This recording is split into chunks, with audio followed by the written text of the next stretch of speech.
Hi tears, welcome back. எல்லாரும் எப்படி இருக்கீங்க? நல்லா இருக்கீங்களா? இந்த ஒரு பொருள் மட்டுமே உங்கள் கையில் இருந்தால் போதுங்க. உங்கள் வீட்டில் அதுக்கப்புறமேட்டு கொசு, ஈ, கரப்பான், பல்லி, எலி தொல்லை, பெருச்சாழி தொல்லை, பாம்பு தொல்லை எதுவுமே இருக்காதுங்க. கண்டிப்பாக வீடியோ ஃபுல்லாக ஸ்கிப் பண்ணாமல் பாருங்கள். இந்த ஒரு வீடியோ உங்களுக்கு மிகவும் பயனுள்ளதாகவே இருக்கும். இந்த ஒரு வீடியோ உங்களுக்கு பிடிச்சிருந்தா மறக்காம ஒன்று லைக் கூட பண்ணி சப்போர்ட் பண்ணுங்கள் ஃப்ரெண்ட்ஸ். அப்போ நமக்கு டைம் வேஸ்ட் பண்ணாமல் நேராக வீடியோக்குள்ளே போயிடலாம். அப்போ நமக்கு நம்மளோடது முதல் டிப் ஒன்று பார்த்துடலாங்க. அதுக்காக வேண்டிட்டு நம்ம யூஸ் பண்ணி முடிஞ்ச பாத் சோப் தாங்க நான் எடுத்திருக்கேன். சாதாரணமாக இந்த மாதிரி தேஞ்சு போனால் பாத் சோப்பெல்லாம் நம்ம தூக்கி போடுவோம். அந்த மாதிரி பண்ணாமல் நீங்கள் வெயிலில் போட்டு காய வச்சு எடுத்ததுக்கு அப்புறமேட்டு இந்த மாதிரி ஒன்று கட் பண்ணி எடுத்துக்கோங்க. அதுக்கப்புறமேட்டு அந்த பாத் சோப்பில் நீங்கள் இந்த மாதிரி கிராம்பு குத்தி வச்சுக்கோங்க. நல்ல ஒரு மணமாக இருக்குங்க. பாத் சோப்பில் நீங்கள் இந்த மாதிரி கிராம்பு குத்தி வைக்கிற அந்த டைம்லேயே உங்களுக்கு நல்ல ஒரு மணமாக இருக்கும். இதை நம்ம எதுக்கெல்லாம் பயன்படுத்த போகிறோம் அப்படின்றத பார்த்துடலாம். இந்த ஒரு பாத் சோப்போடதும் கிராம்போடது ஸ்மெல்லுக்கெல்லாம் பல்லி, கரப்பானெல்லாம் நம்ம வீட்டு பக்கம் கூட வராதுங்க. இந்த மாதிரி நீங்கள் உங்கள் கிச்சனில் அடுப்பு கீழே, அப்படி இல்லைன்னா கவுண்டர் டாப்பு கீழே, கேஸ் ஸ்டோப் கீழெல்லாம் வச்சு விட்டுட்டிங்கன்னா அந்த ஸ்மெல்லுக்கு குட்டி குட்டி ஓலைப்பூச்சிங்க, கரப்பான், பல்லி எதுவுமே உங்கள் கிச்சன் பக்கம் கூட வராதுங்க. அது மட்டுமே இல்லாமல் இந்த மாதிரி ஒரு டிஷ்யூ பேப்பர் எடுத்துக்கோங்க. அது இந்த மாதிரி நீங்கள் கட் பண்ணி எடுத்துக்கோங்க. 2ஆக கட் பண்ணி எடுத்துக்கோங்க. அதுக்கப்புறமேட்டு இந்த ஒரு சோப்பில் நம்ம கிராம்பு குத்துனது இந்த மாதிரி அந்த டிஷ்யூ பேப்பருக்குள்ளே வச்சு இந்த மாதிரி ஒன்று ஃபோல்ட் பண்ணி எடுத்துக்கோங்க. இந்த மாதிரி ஒரு ரப்பர் பேண்ட் போட்டு செக்யூராக வச்சுக்கோங்க. அதுக்கப்புறமேட்டு நம்ம இதை வச்சு என்ன பண்ண போகிறோம் அப்படின்றது ஒன்று பார்த்துடலாங்க. செக்யூராக ரப்பர் பேண்டு போட்டதுக்கு அப்புறமேட்டு சேஃப்டி பின் வச்சு நல்லா இந்த மாதிரி குட்டி குட்டி ஹோல்ஸாக போட்டு விட்டுக்கோங்க. அதுக்கப்புறமேட்டு நம்ம இது எதுக்கெல்லாம் பயன்படுத்த போகிறோம் அப்படின்றது கூட பார்த்துடலாம். இது நம்ம வீட்டில் வார்ட்ரோபில் துணிகளுக்கு இடையில எல்லாம் தான் நம்ம வைக்க போகிறோம். அது மட்டுமே இல்லாமல் டைனிங் டேபிள்லாம் நீங்கள் வைக்கலாங்க. நல்ல நல்ல ஒரு மணமாக இருக்கும். பேட் ஸ்மெல் எல்லாம் வராமல் நல்ல ஒரு மணமாக இருக்கும். இதனால கரப்பான் எதுவுமே அந்த துணிகளுக்கு இடையில எல்லாம் போகாதுங்க. கண்டிப்பாக ட்ரை பண்ணி பாருங்கள். அப்போ இனி நமக்கு நம்மளோடது அடுத்த டிப் ஒன்று பார்த்துடலாங்க. அதுக்காக வேண்டிட்டு நான் இந்த மாதிரி ஒரு பூண்டு தாங்க எடுத்திருக்கேன். நல்ல பெரிய அளவுக்கு பூண்டு தான் எடுத்திருக்கேன். அது நம்ம நல்லா இந்த மாதிரி ஒன்று இடிகளில் போட்டு இடித்து எடுத்துடலாங்க. ஜஸ்ட் ஒன்று இடித்து எடுத்தால் போதும். இந்த மாதிரி இடித்து எடுத்ததுக்கு அப்புறமேட்டு விளக்குல தான் நம்ம அந்த ஒரு பூண்டு போட போகிறோம். இந்த மாதிரி பூண்டு போட்டதுக்கு அப்புறமேட்டு ஒரு கற்பூரம் கூட அதுக்கு மேலே நீங்கள் பொடிச்சு சேர்த்துக்கோங்க. அதுக்கப்புறமேட்டு நான் இங்கே யூஸ் பண்ணுறது கோகனட் ஆயில் தாங்க. உங்ககிட்ட நல்லெண்ணெய் இருந்தால் அது கூட நீங்கள் யூஸ் பண்ணிக்கலாம். நம்ம இந்த மாதிரி விளக்கு பற்ற வைக்கும்போது வீட்டுக்குள்ளே நல்ல ஒரு பாசிட்டிவிட்டி இருக்குங்க. நல்ல ஒரு பாசிட்டிவ் எனர்ஜி இருக்கும்.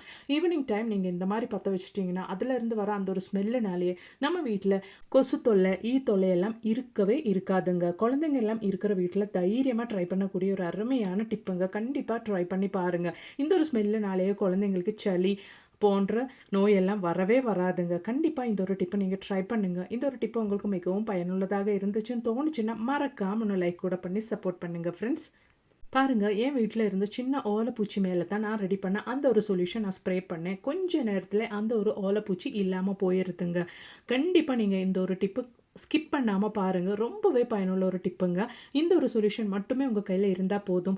ஈ தொல்லை, கரப்பான் தொல்லை அது மட்டுமே இல்லாமல் இந்த மாதிரி குட்டி குட்டி ஓலைப்பூச்சிங்க தொல்லை, பல்லி தொல்லை எதுவுமே உங்கள் வீட்டில் இருக்கவே இருக்காதுங்க. பாருங்கள் எப்படி துடிச்சு போயிட்டு அது இல்லாமல் ஆகுது அப்படின்றத நம்ம அப்போ இந்த ஒரு சொல்யூஷன் எப்படி ரெடி பண்ண போகிறோம் அப்படின்றத பார்த்துடலாங்க. அதுக்காக வேண்டிட்டு நான் இந்த மாதிரி ஆனியன் ஒன்று எடுத்திருக்கேங்க. ஆனியன் நீங்கள் கொஞ்சம் கெட்டுப்போன ஆனியனாக இருந்தால் கூட பரவாயில்லை. நம்ம அது இந்த ஒரு டிப்புக்காக பயன்படுத்திக்கலாம். நம்ம அரை துண்டு ஆனியன் தான் இங்கே பயன்படுத்த போகிறோம். அது இந்த மாதிரி மிக்ஸி ஜாரில் நம்ம கட் பண்ணி சேர்த்து விட்டுக்கலாங்க. அதுக்கப்புறமேட்டு நம்ம நல்லா ஃபைனாக ஒன்று அரைச்சி எடுத்துக்கலாம். 2 சின்ன வெங்காயம் கூட நான் சேர்த்துருக்கேங்க. இந்த மாதிரி நம்ம கொஞ்சம் தண்ணி ஊற்றிட்டு நல்லா அரைச்சி எடுத்துட்டேங்க. அதில் கொஞ்சம் கூட தண்ணி சேர்த்து நம்ம இந்த சொல்யூஷன் ரெடி பண்ண போகிறோம். நமக்கு எவ்வளோ தேவையாக இருக்கோ அவ்வளோ அளவுக்கு இதோட குவான்டிட்டி எல்லாம் நம்ம இன்க்ரீஸ் பண்ணணும். அதுக்கப்புறமேட்டு நம்ம இதை ஃபில்டர் பண்ணி எடுத்துக்கலாங்க. ஃபில்டர் பண்ண மிச்சம் அந்த வடிகட்டியில் இருக்கிற ஆனியன் நம்ம தூக்கி போடணும்னு அவசியம் இல்லைங்க. அதை நம்ம செடிங்களுக்கு கீழே போட்டால் நல்லா வளருங்க. இதில் நம்ம ஒரு பேராசிட்டமால் டேப்லெட் தாங்க சேர்க்க போகிறோம். இந்த குவான்டிட்டி சொல்யூஷனில் நான் ஒரு பேராசிட்டமால் டேப்லெட்டு நல்லபடியாக பிடிச்சி சேர்க்க போகிறோங்க. அவ்வளோதான். இந்த மாதிரி நல்லபடியாக அந்த ஒரு பேராசிட்டமால் டேப்லெட் பிடிச்சதுக்கு அப்புறமேட்டு நம்ம இந்த மாதிரி இந்த சொல்யூஷனில் வெங்காய தண்ணியில் போட்டு நம்ம நல்லா மிக்ஸ் பண்ணிக்கலாங்க. அவ்வளோதான், நம்மளோட சொல்யூஷன் இங்கே ரெடி ஆயிருச்சு. நம்ம கிச்சன் க்ளீன் பண்ணும்போது, கிச்சன் சிங்க் க்ளீன் பண்ணும்போது, கவுண்டர் டாப் க்ளீன் பண்ணும்போதெல்லாம் நம்ம இந்த ஒரு சொல்யூஷன் பயன்படுத்திட்டோம்னா அந்த ஒரு ஸ்மெல்லுக்காகவே ஓலைப்பூச்சிங்க, பல்லி, கரப்பான், கொசு, எதுவுமே நம்ம கிச்சன் பக்கமே வராதுங்க. கண்டிப்பாக நீங்கள் ட்ரை பண்ணி பாருங்கள். அந்த ஒரு சொல்யூஷன் நான் இது மாதிரி ஒன்று ஸ்ப்ரே பாட்டிலுக்கு ட்ரான்ஸ்ஃபர் பண்ணுறேங்க. அதுக்கப்புறமேட்டு நம்ம பயன்படுத்திக்கலாம். இந்த மாதிரி பாட்டில் உங்கள் கையில் இல்லைன்னா சின்ன ஏதாச்சும் ஒரு பாட்டில் எடுத்து அந்த மூடியில் ஹோல்ஸ் போட்டு கூட நீங்கள் பயன்படுத்திக்கலாங்க. நான் எங்கள் ஹேண்ட் வாஷ் பாட்டில் தான் யூஸ் பண்ணிக்கிறேன். இது நம்ம இந்த ஒரு சொல்யூஷன் நமக்கு மாதக்கணக்கில் நம்ம வச்சு யூஸ் பண்ணிக்கலாங்க, கெட்டு போகாது. கண்டிப்பாக நீங்களும் ஒன்று ட்ரை பண்ணி பாருங்கள். நைட்டு நம்ம வேலையெல்லாம் முடிச்சதுக்கு அப்புறமேட்டு நம்ம கிச்சன் சிங்க்கில் இந்த ஒரு சொல்யூஷன் நம்ம ஸ்ப்ரே பண்ணி வச்சிட்டோம்னா, நமக்கு தெரியாமல் அந்த கிச்சன் சிங்க்கோட பைப்பு வழி வர பல்லி தொல்லை, கரப்பான் தொல்லை, ஈ தொல்லை, கொசு தொல்லை எதுவுமே இருக்காது. கண்ட கண்ட இன்செக்ட்ஸ் எல்லாம் வரவே வராதுங்க. ட்ரை பண்ணி பாருங்கள். அது மட்டுமே இல்லாமல் நைட்டு நம்ம வேலையெல்லாம் முடிச்சதுக்கு அப்புறமேட்டு நம்ம கிச்சன் அடுப்பு, கேஸ் ஸ்டவ்வு, கவுண்டர் டாப் எல்லாம் நம்ம இந்த ஒரு சொல்யூஷன் யூஸ் பண்ணி நம்ம க்ளீன் பண்ணிட்டோம்னா, நம்ம கண்ணுக்கு தெரியாத எந்த ஒரு இன்செக்ட்ஸ் தொல்லையும் நம்ம கிச்சனில் இருக்காதுங்க. கண்டிப்பாக ட்ரை பண்ணுங்க.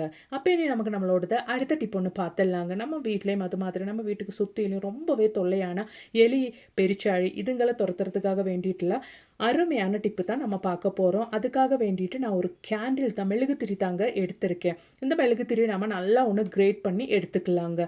இந்த ஒரு பொருள் வச்சு நமக்கு நம்ம வீட்டுக்கு சுற்றிலும் நமக்கு ரொம்பவே தொல்லையான எலி, பெருச்சாழி நமக்கு இல்லாமல் பண்ணிடலாங்க. அப்போ தான் அதுக்காக வேண்டிட்டு நான் குட்டி குட்டியாக இந்த மாதிரி ஒன்று மெழுகுத்திரி கிரேட் பண்ணி எடுத்துக்கிறேங்க. அதுக்கப்புறமேட்டு நம்ம இதை வச்சு என்ன பண்ணுவோம் அப்படின்றது கூட பார்த்துடலாங்க. அப்போ தான் நம்ம கிரேட் பண்ண இந்த ஒரு மெழுகுத்திரி கூட நம்ம என்னென்ன சேர்க்க போகிறோம்னு பார்த்துடலாம். ஒரு 1/4 டீஸ்பூன் அளவுக்கு சோப்பு பவுடர் தாங்க சேர்த்துருக்கேன். அதுக்கப்புறமேட்டு இந்த அளவுக்கு நீங்கள் ஒயிட் கோல்கேட் கூட சேர்த்துக்கோங்க. அதுக்கப்புறமேட்டு நம்ம கொஞ்சம் மாவு சேர்த்துக்கலாங்க. 1 டீஸ்பூன் அளவுக்கு மாவு சேர்த்துக்கலாம். நல்லா அந்த மாவில் மிக்ஸ் ஆகிறபடி நம்ம இந்த மாதிரி நல்லா ஒன்று மிக்ஸ் பண்ணி விட்டுறலாங்க. அந்த மெழுகுத்திரியும் அது மாதிரியே கோல்கேட்டு அது போலவே சோப்பு பவுடர்லாம் நல்லா அந்த மாவோட மிக்ஸ் ஆகிறபடி நம்ம நல்லா ஒன்று மிக்ஸ் பண்ணி விட்டுறலாங்க அந்த ஒரு ஸ்பூனை வச்சுக்கிட்டு. இந்த ஒரு டைமில் நான் கொஞ்சம் விnegar கூட சேர்த்துருக்கேன். நல்லா இந்த மாதிரி விnegar கூட சேர்த்துட்டு நம்ம மிக்ஸ் பண்ணி எடுத்துக்கலாங்க. அதுக்கப்புறமேட்டு நம்ம மிக்ஸ் பண்ணி வச்ச அந்த ஒரு மாவை இந்த மாதிரி பிளாஸ்டிக் பாத்திரத்தில் நம்ம போட்டு விட்டுக்கலாங்க.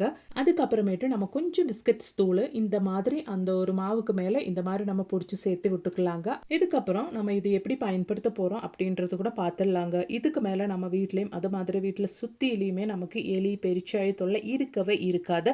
வாங்க இதை எப்படி பயன்படுத்துகிறோம் அப்படின்றது கூட பார்த்துடலாம். இந்த மாதிரி எலி, பெருச்சாழிலாம் நமக்கு வர்றதுக்கு சான்சஸ் இருக்கிற இடத்துல இந்த மாதிரி வச்சு விட்டால் மட்டுமே போதுங்க. அந்த ஒரு ஸ்மெல்லுக்காக கண்டிப்பாக எலி, பெருச்சாழி எல்லாம் இது வந்து சாப்பிடும். அதுக்கப்புறமேட்டு அதுங்க உங்கள் வீட்டு பக்கம் கூட வராதுங்க. கேண்டில் அது மாதிரியே சோப்பு தூளெல்லாம் அது வயிற்றுக்குள்ளே போகும்போது நல்லா ரியாக்ட் ஆயிருங்க. அதனாலே அதுக்கப்புறமேட்டு அது உங்கள் வீட்டு பக்கம் கூட வரவே வராது.